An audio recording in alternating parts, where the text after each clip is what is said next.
The mystery surrounding her death has only grown.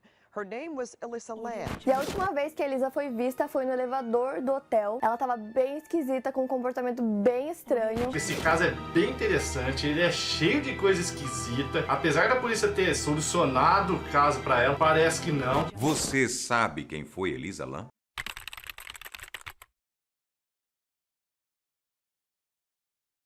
Antes de começar o vídeo, devo informar que todas as fontes utilizadas para a produção desse vídeo estão logo abaixo na descrição. De origem canadense, em 30 de abril de 1991, nasce Elisa Lam, cuja a morte misteriosa não tem explicação lógica mesmo depois de 7 anos. Elisa sofria transtorno bipolar e depressão, doenças as quais ela tratava com medicamentos prescritos. A família informou que a jovem não possuía histórico de tentativas de suicídio. Antes de qualquer coisa, queria apresentar o gráfico que mostra como ocorre o transtorno bipolar. O humor do indivíduo varia entre altos e baixos, onde nos altos ocorrem episódios de euforia, mania, e os baixos são episódios depressivos. Por isso, utiliza-se antidepressivos em conjunto de estabilizadores de humor e ou antipsicótico. Em 26 de janeiro de 2013, Elisa Lam chegou a Los Angeles. Ela tinha acabado de desembarcar de um trem que partiu de San Diego em direção a Santa Cruz. A rota era parte da viagem que a jovem faria sozinha pela costa oeste. O retiro deveria ser um momento de lazer e descanso para estudante da Universidade da Colômbia Britânica em Vancouver. De acordo com seu blog pessoal, Elisa ficou em San Diego durante o período de 22 de janeiro a 27 de janeiro. Em seu último dia, ela publicou na sua conta que havia saído a um speak case, bar secreto histórico, e havia perdido seu celular. Sua última entrada sobre a viagem em seu blog ocorreu quando havia chegado em Los Angeles, no dia 29 de janeiro, comentando sobre o edifício extravagante ao lado de seu hotel. Apesar do receio da família em deixar a jovem viajar sozinha, ela acabou convencendo seus pais e comprometeu que todos os dias ligaria para informar que estava tudo bem. A promessa fez com que os responsáveis sentissem que algo de errado havia acontecido depois que a jovem não deu notícias no dia 31 de janeiro. A data marcava o fim da hospedagem de Elisa no SESC. O fato fez seus familiares contatarem o departamento de polícia, mas a jovem não foi encontrada nas instalações. Uma das últimas pessoas que Elisa viu foi Kate Hopper, dona de uma loja próxima ao hotel chamada The Last Bookstore. Ela relatou que a jovem comprou livros e discos de música para sua família. Abre aspas. Parecia que ela tinha planos de voltar para casa. Ela planejava dar presentes aos membros de sua família e se reencontrar com eles.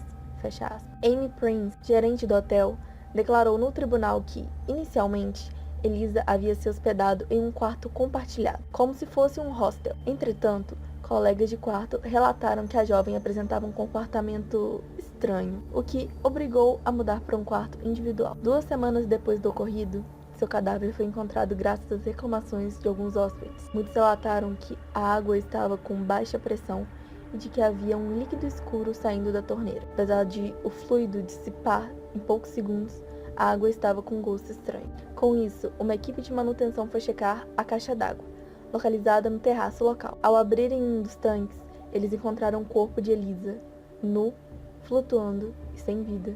Ninguém sabe como o cadáver de Lam, que estava boiando ao lado das roupas em que ela foi vista no vídeo, chegou ao local. Quando os resultados da autópsia foram divulgados, os relatos só serviram para provocar mais perguntas do que respostas. O relatório de toxicologia confirmou que Lam havia consumido vários medicamentos. Provavelmente eram remédios para tratar seu transtorno bipolar. Entretanto, não havia indicação de álcool ou substâncias ilícitas em seu corpo. David e Ina Lam entraram com um processo por morte por negligência contra Cecil Hotel, depois de alguns meses da descoberta da morte de sua filha. O advogado da família afirmou que o hotel tinha dever de, abre aspas, inspecionar e procurar perigos no hotel que apresentassem um risco irracional de perigo para Lam e outros hóspedes. O hotel lutou contra o processo e moveu uma ação para rejeitá-lo. O advogado do hotel argumentou que eles não teriam motivos para pensar que alguém seria capaz de entrar em um de seus tanques de água. O mais estranho de tudo é que obtiveram um vídeo no elevador minutos antes de sua morte.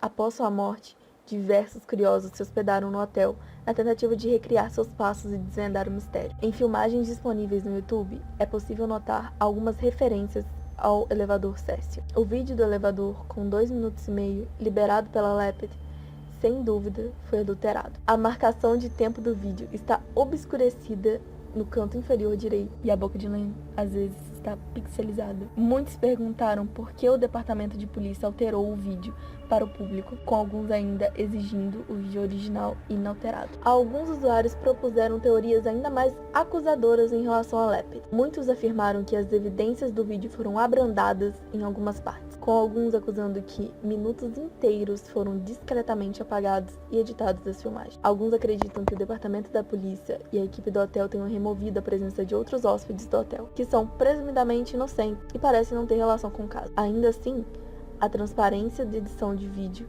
levanta muito mais perguntas do que respostas. Em um vídeo no YouTube, observa-se que um dos 6 botões que Elisa aperta é o Door Hold. Assim, entende-se porque as portas do elevador não se fecharam. Elisa localizava-se no 14º andar, sendo este o único botão da fileira que ela não havia pressionado. A autópsia de Elisa indicava que sua morte foi devido a um afogamento acidental. Ela não possuía traumas físicos, exceto um sangramento anal, o que poderia ter sido resultado do inchaço do corpo durante a decomposição, mas abre a possibilidade para caso de estupro. O corpo estava em decomposição moderada e não havia evidências de crime ou suicídio. Todos os itens de roupas tinham partículas semelhantes à areia que não foram investigadas. Além disso, foi colhido o material das unhas e o que chamam de rape kit, onde poderiam investigar se houve estupro.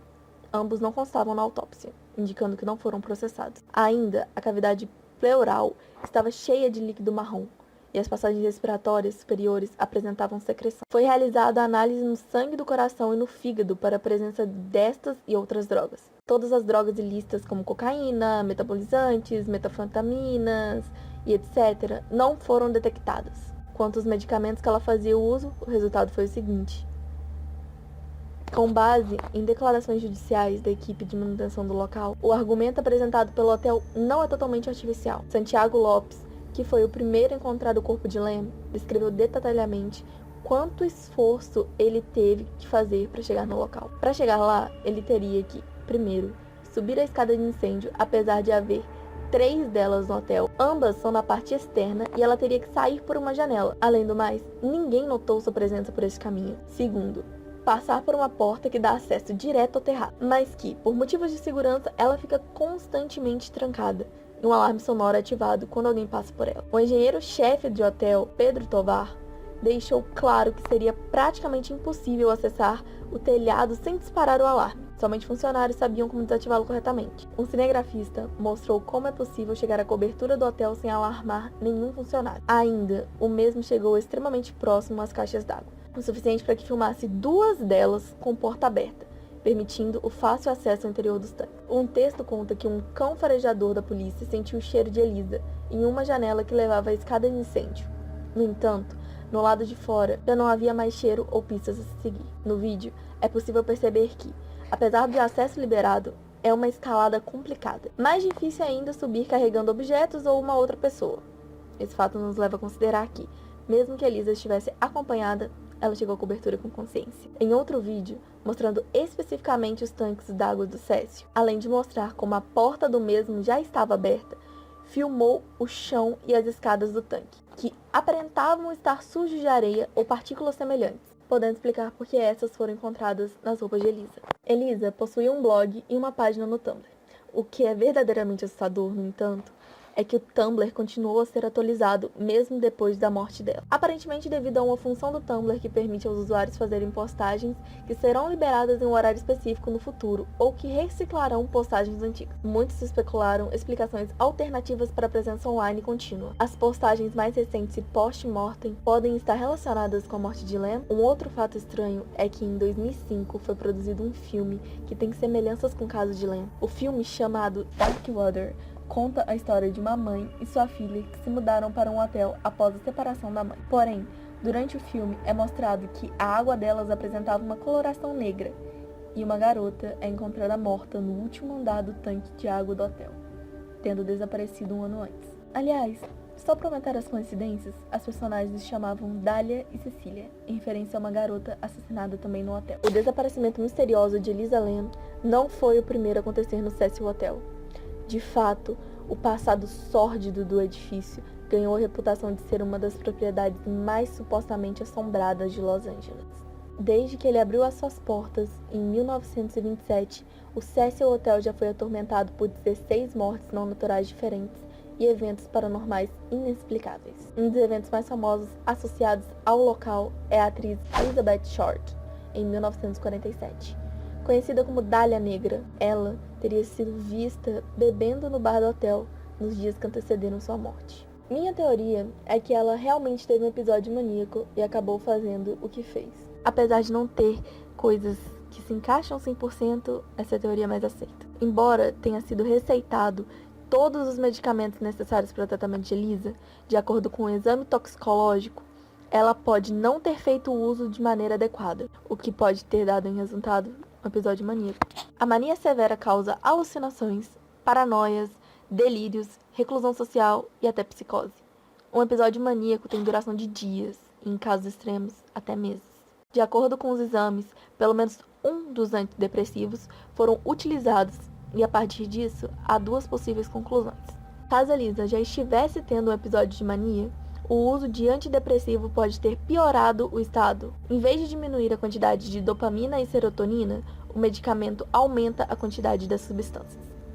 Se ela não estivesse tendo um episódio de mania, ao não utilizar seu antipsicótico e estabilizador de humor, Elisa pode ter gerado visto que havia tomado seu antidepressivo. A única dúvida que permanece é como Lem poderia ter se arrastado para dentro dos tanques d'água. Os tanques tinham quase 5 metros de altura e eram colocados em blocos de concreto, exigindo com que a equipe do hotel suba na escada para ver dentro dele. Um suspeito potencial do assassinato, ao que parece, teria facilidade maior substituindo a tampa do tanque do que a própria Lem. Os bombeiros tiveram que cortar o tanque 1000 litros para remover o corpo, já que a abertura existente era muito pequena para se adequar ao equipamento necessário. Como Lem poderia ter entrado no tanque sozinha, sem que ninguém ajudasse? Analisando seu antigo blog, eu encontrei coisas como: passei 2 dias na cama mediando. Em outro print, ela fala: a depressão é uma droga, não tenho controle sobre as minhas emoções. Vou ficar com raiva por 2 minutos e depois triste novamente. Ficarei feliz por meia hora e depois emocionada novamente. Até agora, tudo que fiz foi deitar na cama e assistir episódios de Shopping. Estou apenas esperando que isso passe. Devido a estas e outras coincidências, sem contar as esquisitices envolvendo a morte de Lem, muita gente acredita que, apesar das autoridades terem dado o caso como solucionado, ainda existem muitas questões que continuam sem resposta. Teria a jovem realmente falecido acidentalmente? E quanto ao histórico do hotel? Seria um edifício assombrado? De quem a canadense estaria se escondendo? E com quem ela falou antes de sumir? 31 de janeiro está chegando. Já faz 1 ano.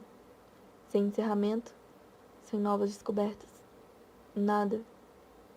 Para a família e amigos, só podemos esperar que a dor tenha diminuído um pouco.